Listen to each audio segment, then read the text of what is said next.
राजा की 3 बेटियां कैदियों से मुलाकात करने के लिए जिंदान में गई।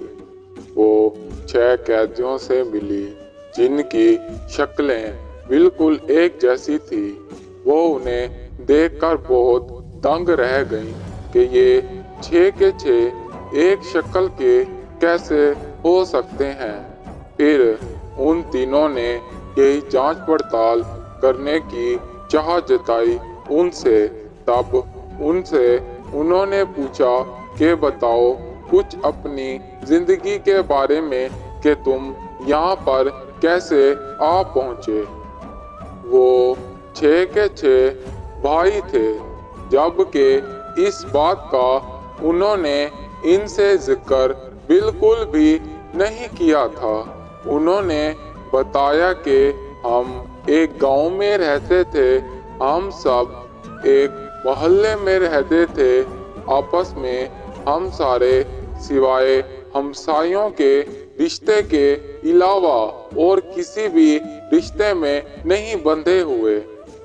राजा की तीनों बेटियों का एक ही सवाल था कि आप सब एक ही शक्ल के कैसे हो सकते हैं, और दूसरा आपने ऐसा क्या जुर्म किया था कि आप हमारे इस सल्तनत की जिंदान में जिंदगी गुजार रहे हैं। तब उन 6 के 6 भाइयों ने उन्हें कहा कि हम गांव में रहते थे, हमारी एक बहुत बड़ी दुकान थी, हमारा अपना उस गांव में बड़ा कारोबार था और हम सब उसी कारोबार में मेहनत और लगन से अपना वक्त लगा रहे थे। तब हमारी जिंदगी ने कुछ ऐसा मोड़ बदला कि हम इस मोड़ तक आ पहुंचे। बेटियों ने कहा कि आखिर ऐसा क्या हुआ था। तब उन भाइयों ने बताया कि हम अपना माल दूर दराज के इलाकों से गांव की तरफ लेकर आ रहे थे। जंगल में हमने कुछ देर आराम करने की चाह की।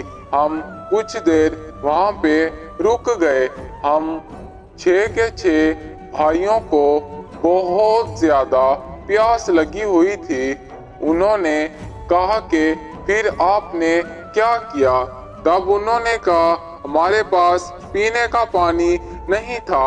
हमने जंगल में इधर उधर पानी तलाश किया। बड़ी मेहनत और मुशक्कत के बाद हमें एक गार में बहता हुआ पानी दिखाई दिया। हम उसके अंदर चले गए। बहते पानी को देखकर खुश हुए और जल्दी जल्दी पानी पीने लग गए। पानी के पीने के बाद ही हम सब की शक्लें एक जैसी हो गई और हमें तब की एक आदत पड़ गई कि हम जैसे ही अपना माल बेचने लगते हैं और कोई हमारे साथ बहस करने लगता है, तभी हमारा दिमाग बिल्कुल अपनी जगह नहीं रहता और हम उसे मारना शुरू कर देते हैं। इस वजह से हम आज सल्तनत की जिंदान में पड़े हुए हैं।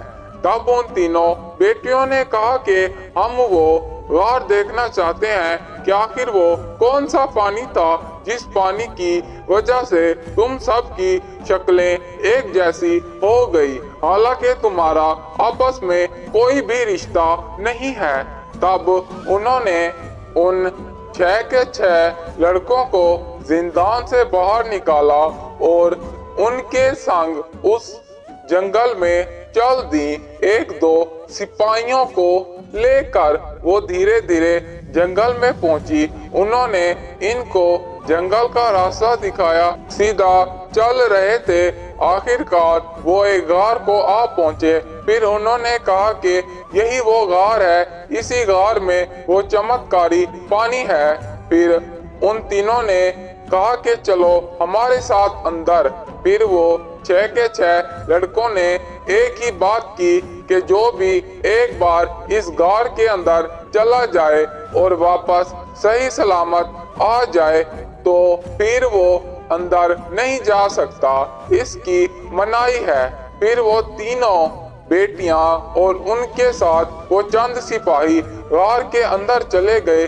جیسے ہی وہ غار کے اندر پہنچے تو سوائے پتھروں کے اندر کچھ بھی نہ تھا۔ پھر وہ جیسے باہر نکلے تو وہ 6 کے 6 لڑکے غائب تھے۔ پھر وہ سلطنت میں جا پہنچے۔ جب راجا کو اس بات کا پتہ چلا تب اس نے اپنی تینوں بیٹیوں کو بڑا ذلیل کیا، یہ کہتے ہوئے کہ انہوں نے سلطنت کے خزانے کو چرایا تھا اور ابھی تک انہوں نے یہ نہیں بتایا تھا کہ وہ خزانہ دراصل کہاں پہ چھپا ہوا ہے، اور ہم ان سے یہ اگلوانا چاہ رہے تھے، مگر تم تینوں کی بے وقوفی نے ہمیں بہت بڑے نقصان سے دو چار کر دیا۔